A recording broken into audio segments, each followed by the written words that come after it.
Hello students, आप सभी का बहुत बहुत स्वागत है आपके अपने यूट्यूब चैनल टीच मी में। आज हम बात करेंगे ब्लैक फंगस के बारे में। ब्लैक फंगस, ये वाइट फंगस, येलो फंगस, ये क्या है और ये किस तरीके से ये क्यों घातक है। अभी आप देखते हैं कि ये कोरोना महामारी के बाद में ब्लैक फंगस को भी कई राज्यों में, जैसे कि बात करें राजस्थान, हरियाणा और इधर मध्य प्रदेश में भी इसको महामारी घोषित कर दिया गया है और भी कई राज्यों में। तो इसके बारे में हम जाने आखिर ये है कि यार होता कैसे है, इसके पूरे फैक्ट्स को जानने के लिए आज हम यहाँ इस पर डिस्कस कर रहे हैं। तो चलिए शुरू करते हैं। इस वीडियो को अंत तक देखें क्योंकि इस बीमारी के बारे में भी जानना बहुत ज़रूरी है। जितना कि कोरोना महामारी के बारे में जानना ज़रूरी था, उसी तरीके से इसके बारे में जानना ज़रूरी है क्योंकि अपनी ही जानकारी अपने बहुत काम आने वाली है। यदि हम इसको समझते नहीं तो हम उसी तरीके से परेशान हो सकते हैं जिस तरह की आज कोरोना महामारी से हम लगातार 1.5-2 सालों से परेशान हैं। तो आइए शुरू करते हैं। तो यहाँ पर देखो, टाइटल में दे दिया गया है कि ब्लैक फंगस के बाद अब क्या है वाइट फंगस और कितना है खतरनाक। चलो आइए शुरू करते हैं, इसके बारे में जानते हैं।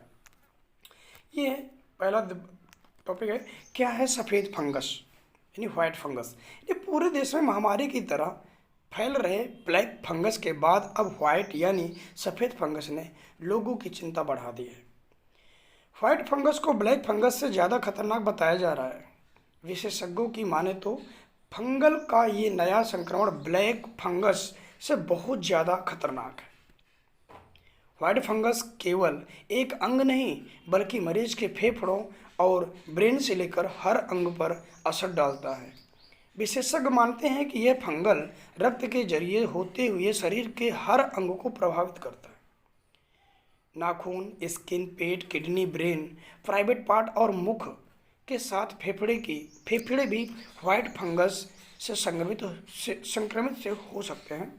चिकित्सा विशेषज्ञों का कहना है कि रिपोर्ट के अनुसार यह वायरस की तरह विषाणु जनित हो सकता है। सफ़ेद फंगस की मृत्यु दर वर्तमान में अज्ञात है कि किस स्पीड से बढ़ रहा है, कितनी मृत्यु हो रही है, इसके बारे में जानकारी फिलहाल अभी नहीं है। और आगे नेक्स्ट टॉपिक है, नेक्स्ट पॉइंट में कि वाइट फंगस के लक्षण क्या हैं। मेन चीज़ तो यही है कि इसके लक्षण क्या हैं। वाइट फंगस से संक्रमित मरीजों में लंग्स पर असर होने के कारण उसके कोविड जैसे लक्षण दिखे, लेकिन उनकी जांच नेगेटिव आई। मरीजों के सांस फूलना या कई बार सीने में दर्द, इस तरह के लक्षण भी हैं। विशेषज्ञ बताते हैं कि इस संक्रमण के शुरुआती लक्षणों में शरीर के जॉइंट्स पर असर करने से उनमें दर्द होने लगता है। ब्रेन तक पहुंचने पर सोचने विचारने की क्षमता पर असर दिखता है। बोलने में भी दिक्कत होने लगती है। वाइट फंगस के कारण सिर में तेज दर्द के साथ उल्टियां हो सकती हैं। अब नेक्स्ट है, फंगस संक्रमण का पता कैसे चलता है। चिकित्सा विशेषज्ञों के अनुसार फंगल संक्रमण का पता लगाने के लिए HRCT स्कैन की आवश्यकता हो सकती है। जिन लोगों की रोग प्रतिरोधक क्षमता कम है या मधुमेह से पीड़ित एड्स के मरीज या जिन लोगों का किडनी ट्रांसप्लांट हुआ है, उनमें इस बीमारी की आशंका ज़्यादा होती है। इसको देखिए, समझते हैं कि होने का खतरा अधिक है। किन में होने का खतरा अधिक है वो देखिए। यहाँ पर ये पूरा ये पहला पॉइंट है कि ऑक्सीजन सपोर्ट ले रहे कोरोना के मरीज के लिए इसके होने का खतरा ज़्यादा है। दूसरा, कैंसर और डायबिटीज़ के मरीज, उनके लिए ज़्यादा खतरनाक है। तीसरा, इसमें ICU में लंबे समय तक रहे हैं तो उनके लिए भी। हाल में अधिक एंटीबायोटिक्स लेने वालों के लिए भी यह ज़्यादा खतरनाक है। और किडनी फेल हुई है या हीमोडायलिसिस हुआ है तो उनके लिए भी ज़्यादा खतरनाक है। कमज़ोर इम्यूनिटी वाले लोगों के लिए भी। और हाल में सर्जरी या ऑर्गन ट्रांसप्लांट हुआ है यदि किसी का, तो उनके लिए भी ये खतरनाक है। तो ये व्यक्ति, ऐसे व्यक्ति जो हैं, उन्हें सावधान रहना और ज़्यादा सावधान रहने की ज़रूरत है। फिलहाल सावधान रहने की सबको ज़रूरत है, परंतु ऐसे व्यक्ति जिनके बारे में यहाँ पर बताया गया, ये अवश्य ज़्यादा सतर्क रहें और इसके बारे में जांच कराते रहें। Next white fungus. White fungus से मौत हो सकती है, ये इतना खतरनाक है। यहाँ पर देखिए, डॉक्टर मुंजाल के अनुसार व्हाइट फंगस से मृत्यु का खतरा बहुत कम है, पर जबकि ब्लैक फंगल के मामले में 20 से 80% मृत्यु दर दर्ज की गई है। जहां तक व्हाइट फंगस की बात है तो इस बात की संभावना बहुत कम है कि ये संक्रमण खून तक पहुंचे। ये तभी हो सकता है जब संक्रमित व्यक्ति को पहले से ही कोई घातक बीमारी हो या फिर वह वेंटिलेटर आदि पर हो। इसके अलावा ज़्यादा स्टेरॉयड लेने वालों के लिए भी ये घातक हो सकता है। उन्होंने कहा कि यह तेज़ी से नहीं फैलता, इसलिए इसका इलाज करना सरल है। नेक्स्ट पॉइंट है, सबसे ज़्यादा खतरा किन लोगों को है। यहाँ पर बताया गया है, वैसे तो यह किसी को भी हो सकता है, लेकिन नवजात शिशु में इसके होने का जोखिम ज़्यादा है। यह बच्चों में दूध की निप्पल और डायपर के गीलेपन की वजह से ज़्यादा होता है। हमें इस पर ध्यान देने की ज़रूरत है। इसके अलावा उन्होंने कहा कि यह आइसोलेशन के कारण उन बुजुर्ग लोगों में भी देखा गया है जो साफ सफाई का ख्याल नहीं रखते और समय पर कपड़े आदि नहीं बदलते। डायबिटीज और कैंसर के मरीजों को भी ये जल्दी अपनी गिरफ्त में लेता है। नेक्स्ट टॉपिक है, किस तरह के लक्षणों पर गौर करना चाहिए। इससे यदि बचना है तो वो लक्षण कौन से हैं जिन पर हमें विशेष ध्यान देने की ज़रूरत है।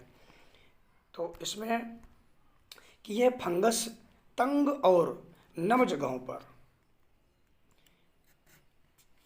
पर तेज़ी से फैलता है, इसलिए ये ज़रूरी है कि अपने आसपास नियमित सफाई रखें, रोज़ाना स्नान करें, कपड़े बदलें, धूप का और ताज़े भोजन का सेवन करें। व्हाइट फंगस के लक्षणों और पहचान के बारे में डॉक्टर मुंजाल ने कहा कि व्हाइट फंगस के संक्रमण में शरीर पर, जीभ पर या मुंह में सफ़ेद चकत्ते पड़ जाते हैं। हमें समय समय पर इसका निरीक्षण करते रहना चाहिए। अगर कुछ भी ऐसा दिखाई पड़ता है तो बिना देर किए डॉक्टर से संपर्क करना चाहिए। अपनी मर्जी से दवा आदि नहीं लेनी चाहिए। अगला पॉइंट है, जानिए ब्लैक फंगस क्या है। ब्लैक फंगस, आपको ब्लैक फंगस के बारे में भी बताते हैं। ये है, पहले म्यूकोरमिकोसिस यानी ब्लैक फंगस आमतौर पर मधुमेह मेलिटस से पीड़ित लोगों में पाया जाता है। यह एक ऐसी स्थिति है जहां किसी के रक्त शर्करा यानी ग्लूकोज का स्तर असामान्य रूप से बहुत अधिक होता है, लेकिन कोविड के कारण यह बहुत तेज़ी से पैर फैला रहा है। जिन मरीजों की रोग प्रतिरक्षा प्रणाली ठीक से काम नहीं करती, उनमें म्यूकोरमिकोसिस होने की संभावना अधिक होती है। चूँकि कोविड-19 का इलाज प्रतिरक्षा प्रणाली के काज को दबाने के लिए जाना जाता है, इसलिए रोगियों को ब्लैक फंगस के संक्रमण से ग्रसित होने के जोखिम अधिक होता है। यह संक्रमण तब होता है जब कवक बीजाणुओं को सांस के जरिए शरीर के भीतर लिया जाता है। यह नाक, आँख के सॉकेट की कक्षा, मौखिक गुहा को संक्रमित करता है और यहाँ तक कि मस्तिष्क तक भी फैल सकता है। इसके लक्षणों में सिर दर्द, नाक बंद होना, नाक से पानी निकलना यानी हरा रंग का, और साइनस में दर्द, नाक से खून बहना, चेहरे पर सूजन, चेहरे पर उद्दीपन में कमी और त्वचा के रंग में कमी आना शामिल हैं। ये सारे इसके लक्षण हैं। यदि ऐसे लक्षण दिखाई देते हैं तो इसके तुरंत किसी न किसी विशेषज्ञ से, डॉक्टर से इसकी सलाह जरूर लें। तो इसी तरीके के और भी महत्वपूर्ण टॉपिक्स के डिस्कशन करने के लिए, उनको सुनने और समझने के लिए आप चैनल के साथ बने रहें। मिलते हैं अगले वीडियो में, तब तक के लिए